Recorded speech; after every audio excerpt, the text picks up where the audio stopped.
CM చంద్రబాబుపై MLA Virupakshi fire అయ్యారు. కర్నూలు జిల్లా ఆలూరులో పొట్టి శ్రీరాములు విగ్రహానికి పూలమాలలు వేసి ఘన నివాళులర్పించిన ఎమ్మెల్యే కూటమి ప్రభుత్వం రాష్ట్రాన్ని గంజాయి రాష్ట్రంగా మార్చిందని అన్నారు. రాష్ట్రంలో గంజాయి, లిక్కర్, పేకాట తప్ప ఏమీ లేవన్నారు. గంజాయి రహిత రాష్ట్రంగా మారుస్తామన్న చంద్రబాబు, అనిత ఇక పల్లె గంజాయి సప్లై అవుతుంటే ఏం చేస్తున్నారని ఆయన ప్రశ్నించారు.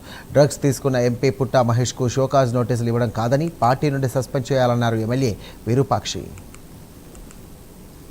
ఎందరో మహానుభావులు మన రాష్ట్రానికి ఎంతో కష్టపడి ఈరోజు ఈ కూటమి ప్రభుత్వం వచ్చి డ్రగ్స్ పేకాట, లిక్కర్ తప్ప రాష్ట్రంలో ఏమిది పనిచేయట్లేదు. ఏది వాళ్ళు వచ్చిండేదే. ఎందుకంటే ఆయన మన రాష్ట్రానికి హోంమంత్రి. ఆయన ఏమంటారంటే గంజాయి లేని రాష్ట్రం చేస్తామనే విధంగా ఆయన ఫస్ట్ ప్రమాణ స్వీకారం చేసింతోనే అయింది. ఇప్పుడు రాష్ట్రంలోన మీ ఎంపీలే డ్రగ్స్ తో పడిపోయినారు.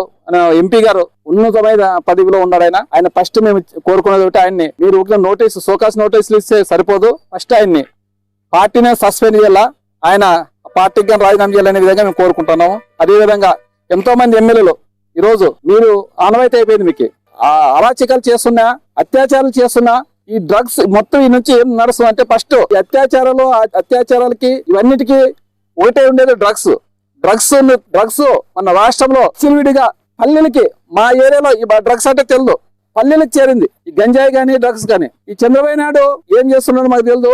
ఈ ఆయన హోంమంత్రి గారు ఏం చేస్తున్నారు. లా అండ్ ఆర్డర్ అసలు మన రాష్ట్రంలో లా అండ్ ఆర్డర్ అసలు లేదు.